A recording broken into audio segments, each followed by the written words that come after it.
Hi there, this is Love Johar. Thank you so much for tuning into this channel and thank you so much for watching this video. A very important video again for you out there where you will learn about 5.1 clause ISO 27001. Why is the clause important?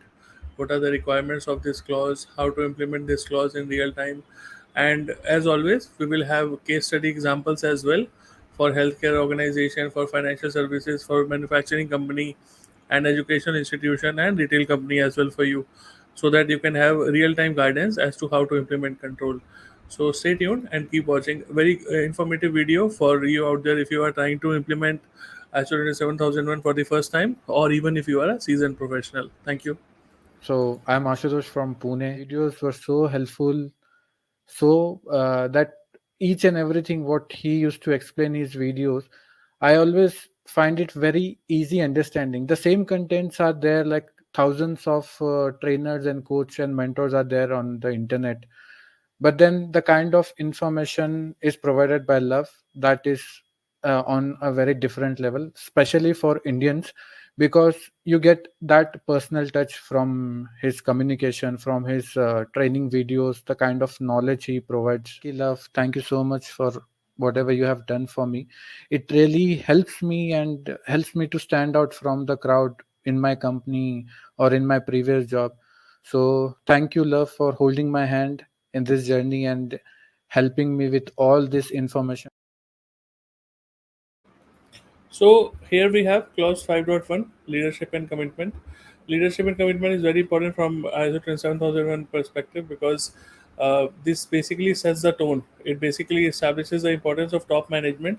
Active involvement in the ISMS is very important from an implementation perspective, because without leadership commitment, ISMS cannot function properly, because you need resources, you need money in order to implement new controls, you need costs, you need budgets as well, right? So, in order to accomplish your goals and resources, you basically need management support. Okay, and it ensures accountability as well, because top management is responsible for ensuring ISMS is aligned with the organization's strategic direction, and only they are in a better position to understand this from a top level perspective. And this responsibility includes providing resources, supporting policies, promoting continuous improvement through information security awareness trainings, driving a security culture, and leadership commitment helps in foster a culture of security awareness and accountability through the organization. So benefits of ISO 27001 clause 5.1 says that you'll definitely have improved security posture, because when you have active leadership involvement, it will definitely help you in a well implemented ISMS. And you will not have any issues in having resource allocations, budget issues, because any constraints in terms of time, money, and personnel will not be there, and they will be appropriately allocated for your ISMS. Okay, leading to a definitely better implementation and maintenance of your ISMS.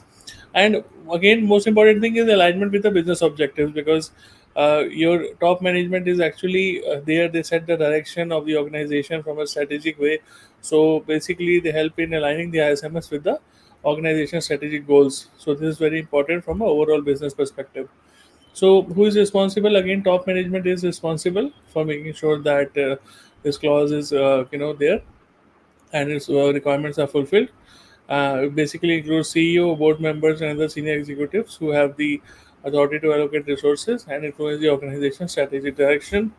And requirements basically is demonstrate leadership commitment by ensuring that the ISMS meet the organization needs, supporting the ISMS by providing necessary resources and ensuring integration into the business processes, communicating the importance of information security.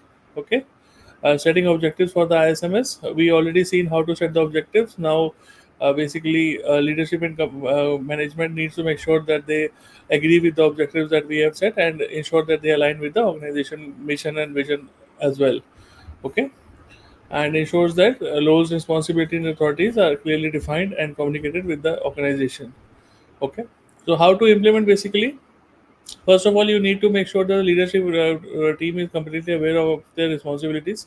For this, you might have to conduct a short, workshop with them, so that they understand what is the importance of ISMS, as well as what is their role in the implementation from clause 5.1 perspective, and only then they will be able to align the ISMS with the business goals. Okay, integrating information security objectives with the organization strategic objectives, and then only they'll be able to ensure that you have the necessary resources allocated, including budget, personnel, and time. And so this is very important from an implementation perspective. Purpose of ISO 27001 clause 5.1 is to make sure that the top management takes ownership of the ISMS. They provide direction and support its ongoing development and improvement. Because without this, you will not be able to, run the ISMS for a long term, right? You need their support and direction, definitely. Okay. So leadership basically ensures that information security is prioritized within the organization and aligned with the business objectives. Okay, so from an audit perspective, auditors will basically look for documented evidence that top management is actively involved in the SMS. Okay, you need to have some sort of minutes of meeting. Okay, management review meetings. Okay, demonstrate that adequate resources have been provided for the SMS. Okay, again being noted down as the minutes of meeting. Uh, some email communications from the top management for the approvals of some resources, etc., can be provided as evidence, right?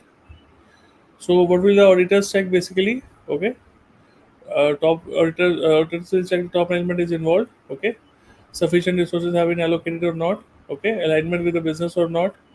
They'll check the information security importance is communicated within the organization through information security trainings or not.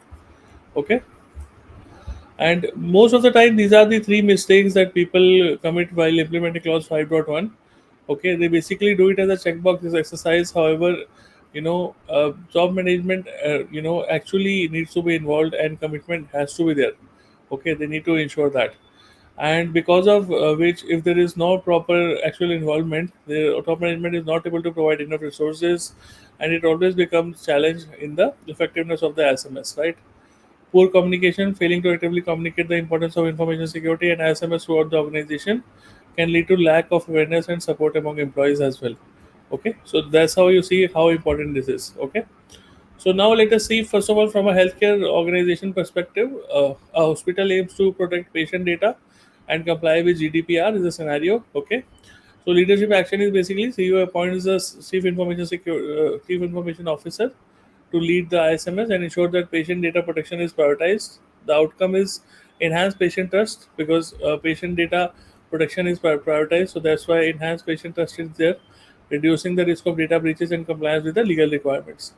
So as a consultant, guidance to you is you need to engage the stakeholders. Okay, you need to make sure that CIO collaborates with the legal team, the IT team, and clinical teams to address all the compliance and security needs. You need to facilitate workshops to identify specific security risks and compliance gaps. Okay.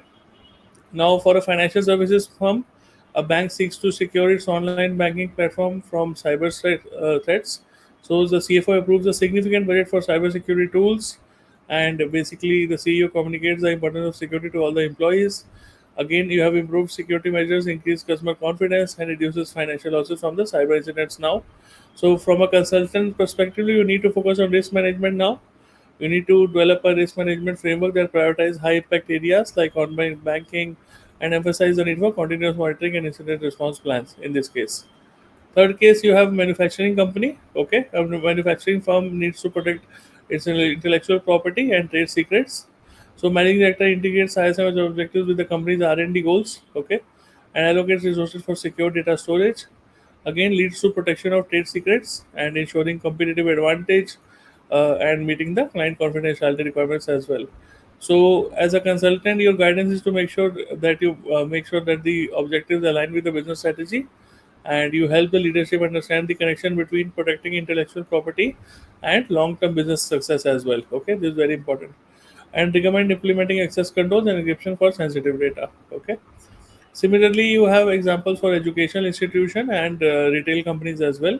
A very good guidance from an implementation perspective. Okay, so let me know if there is anything else that you follow in order to implement 5.1 in your organization, and maybe add it in the comment section so that I get to know how you basically follow this clause 5.1 while implementing ISO in your organization. And definitely, if you want to have any questions on 5.1, feel free to add in the comment section. Thank you so much for watching. Take care. Bye bye.